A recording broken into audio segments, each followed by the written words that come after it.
Հələ փորձեմ տեսնեմ կստացվի։ Միատ ձեզ կարգի հրավիրեք։ Ընդհանրապես ձեր ցուցամատը ձեզ պահեք եւ նշանակեք այս նշանակության։ Ինչ է նշանակում падգամավորը հաստա իրեն ցուցամատով մատ թափ տակ։ Սա իր երկրի բարձրագույն օրենսդիր իշխանությունն է։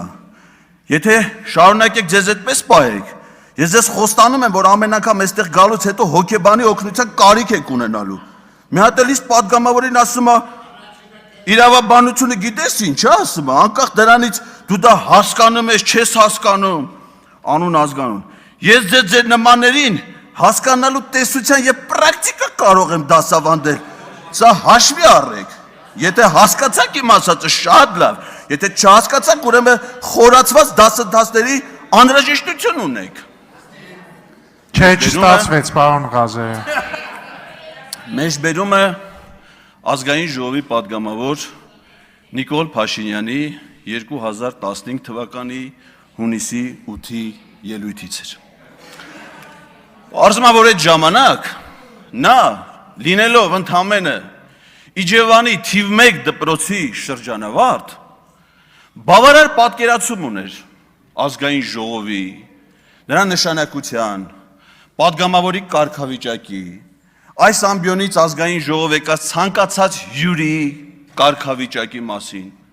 Փաստորեն ամեն ինչ շարքից դուրս է եկել, կրթվել է նորաձև ծրագրին մասնակցությունից եւ կառավարման ակադեմիայում վերապատրաստման դասընթացների անցնելուց հետո դրանով իսկ նսեմ հասնելով կառավարման ակադեմիայի խորհրդի նախագահի բազմամյա դասախոսի հեղինակությունը։ Իսկ եկել է վարչապետը, որ հələ պարզ չի, ինքը երկրորդ անգամ ստեղ գալու հնարավորություն պիտի ունենա, թե չէ, որովհետև այդ պահին դեռ կառավարության ծրագրին հավանություն չէր արժանացել, հավանություն չարժանացնել նշանակում է հեռացնել վարչապետին զբաղեցած պաշտոնը։ Ինքը արդեն որոշում է հաջորդ գալուց ով պիտի դահլիճում լինի, ով պիտի միջանցքում լինի, զարմանալի է միջանցքում, այլ ոչ թե ճաշարանում։ Հրահանգներ է տալի, ասում է, ասել եմ կզսնելու եմ, ուրեմն կզսնելու եմ։ Ես զարմանում եմ, ասեք մարդու փորը ինչքան պիտի ցավա, որ այդ ժամանակ դիտողություն չանի։ Եվ ասի չի կարելի հյուր ազգային ժողովում, ազգային ժողովի ամբիոնից նման խոսույթ առհասարակ հնչեցնել։ Պատգամավորների նկատմամբ հարգալից է պետք խոսել, այլ ոչ թե պետք է այստեղից պատգամավորներին, նրա ընտանիքի անդամներին ձերբակալության ապօրինությունների ցուցումներ տալ։ Ընդ որում հաջորդ օրը Մեհրիբան Ալիևի ծննդյան օրը ցուցումները, երբ որ այդ օրը Բերձորը հանձնվել է Ադրբեջանին 2022 թվականին, ցուցումներ տալ ազատազրկելու ազատության մեջ գտնվող Արցախի միակ նախագահին, քննչական կոմիտե հրավիրելու նախկին նախագահներին, որոնք իրենց վաստակն են ունեցել եւ Արցախի հերոսի կոչմանն են արժանացել։ Ես մի բան ասեմ, Արցախի ռազմաքաղաքական ղեկավարության գործով կա անջատված մաս, որով վարույթը շարունակվում է։ Եվ այդ վարույթում մեղադրյալի կարգավիճակ ունեն Հայաստանի նախկին նախագահներ Ռոբերտ Քոչարյանը, Սերժ Սարգսյանը, մեղադրյալի կարգավիճակ ունի Վազգեն Սարգսյանը, Մոնթե Մելքոնյանը, Արցախյան ազատամարտում իրենց նշանակալի դերակատարում ունեցած բազմաթիվ գործիչներ։ Եվ ոչ միայն նրանք, բարձում է մեզանից բոլորը, որովհետև հեռուստահաղորդավարուհի Լուլուն, նույն ինքը Լուսինե Բադալյանը, որը ժամանակին այցելել էր Արցախ հայրենասիրական։ Ներողություն, իվարկյան, պարոն Ղազարյան, ձեզ նախազգուշացում, ես չեմ կարծում, որ դուք բավարար մտերիմ հարաբերություններ ունեք Տիկին Բադալյանի հետ, որ նրան ստեղից անվանեք Լուլու։ Ձեզ Էդով ոչ մեկ ստեղ չի անվանում, շարունակեք ձեր ելույթը եւ այլևս նման բարամթեք չօգտագործեք։ Դիտողությունը տեղին չէ, Տիկին Բադալյանի։ Դիտողությունը տեղի է, շարունակեք ձեր ելույթը։ Դա իր ստեղծագործական գործունեության Մենք հիմա Տիկին Բադալյանի ստեղծագործական աշխատանքի շրջանակներում չեք, շարունակեք ձեր ելույթը։ Խնդրում եմ վերականգնեք իմ ժամանակը։ Երբ որ նա այցելում էր Արցախ եւ ոչ միայն նա, ես տեսել եմ Facebook-ում այլ падգամավորի լուսանկարը սիրելի Արցախից այլ падգամավորների հետ։ Իսկ դու գիտեք ինչի համար է մեղադրվում Ռուբեն Բաբայան։ Դա Մեր Վարդանյանը, ներողություն, ինձ ընդհատելու հետևանքներն է դա։ Ադրբեջանի սահմանը ապօրինի հատելու համար։ Խանգարում են ինձ։ Կլինի, մի խանգարեք պարոն Ղազարյանին։ Շարունակեք։ Ադրբեջանի սահմանը ապօրինի հատելու համար։ Գիտեք ինչի համար է մեղադրվում Արցախի ռազմաքաղաքական ղեկավարությունը։ Արցախի պաշտպանության բանակը որպես ապօրինի ռազմական ահաբեկչական կառույց ստեղծելու եւ ղեկավարելու համար։ Որ մեկի չի վերաբերվում այդ մեղադրանքները։ Նիկոլ Փաշինյանին չի վերաբերվում այդ մեղադրանքները։ Պարզվում է, որ վերաբերվում է։ Եվ միգուցե ինքը ազատություն է ստացել Ադրբեջանի գլխավոր դատախազից այլ գործողությունների համար, որովհետև մենք այդպես էլ չգիտենք, թե Ստամբուլում Ռեջեփ Թայիպ Էրդողանի հետ հանդիպումից անմիջապես հետո եւ Վաշինգտոն գնալուց առաջ Աբու Դաբիում Իլհամ Ալիևի հետ 5 ժամանոց առանձնազրույցը ինչի մասին ա եղել, որովհետև նույնիսկ հայ պաշտոնյաներ այդ հանդիպանը չեն մասնակցել։ Ես մասնակցել եմ։ 5 ժամանոց հանդիպանը չեք մասնակցել, դուք ընդլայնված կազմակերպություն չգիտեք, թե ինչին եք մասնակցել։ Իմ տեղեկացվածությունը ավելի շատ է նույնիսկ ձեր գործունեության մասին։ Իսկ թե ինչ ա եղել հանդիպման բովանդակությունը, դա արդեն գաղտնազերծված է։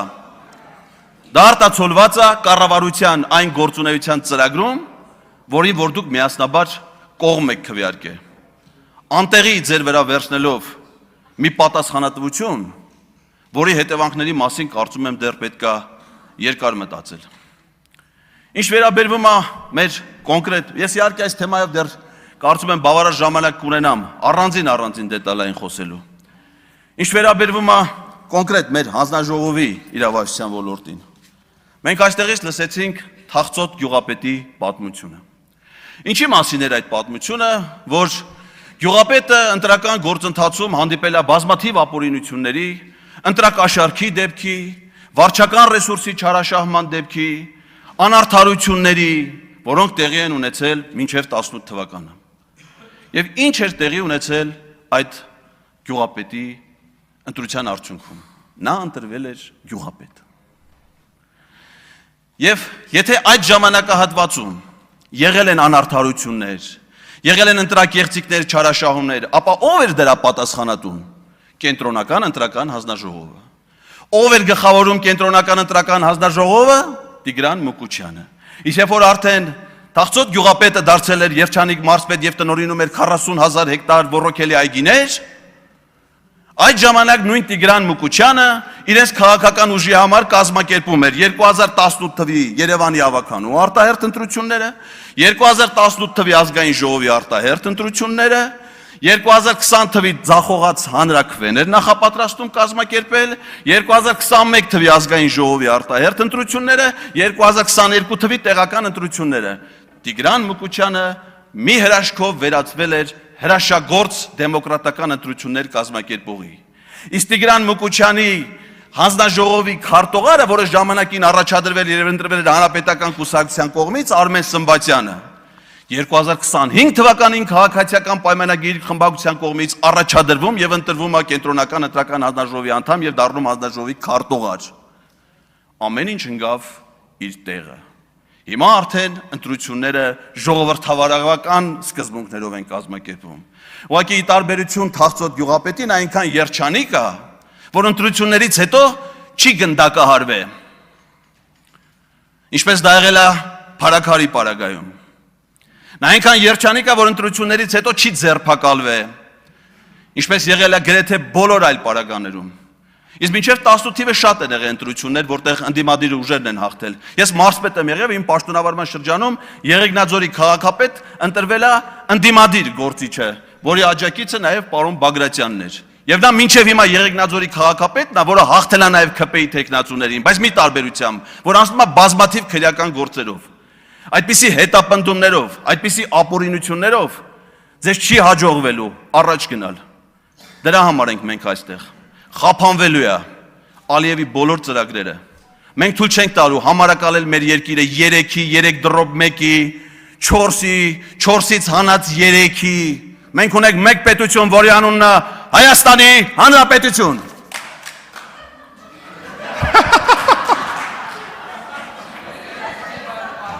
Մենակ Ֆարմանյանը ծաղ տվել։